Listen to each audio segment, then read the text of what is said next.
شروع اللہ کے نام سے جو بڑا مہربان اور نہایت رحم کرنے والا ہے۔ السلام علیکم ورحمۃ اللہ وبرکاتہ۔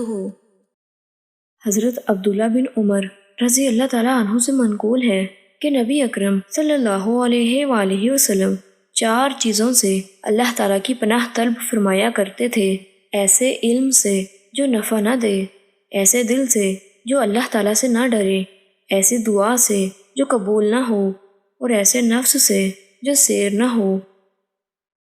حضرت شکل بن حمید رضی اللہ تعالیٰ عنہ سے روایت ہے، انہوں نے فرمایا کہ میں نبی اکرم صلی اللہ علیہ وآلہ وسلم کی خدمت میں حاضر ہوا اور عرض کی: اے اللہ کے نبی، مجھے ایسے کلمات سکھا دیجئے جن کے ساتھ میں اللہ تعالیٰ کی پناہ طلب کیا کروں۔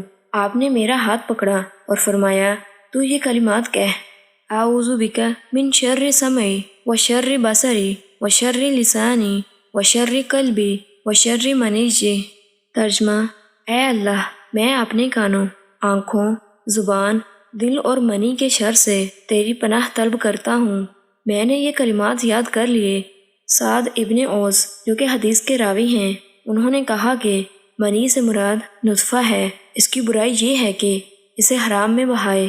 اللہ تعالیٰ سے دعا ہے کہ اللہ تعالیٰ ہمیں احکامات نبوی صلی اللہ علیہ وآلہ وسلم پر عمل پیرا ہونے کی توفیق عطا فرمائے۔ آمین۔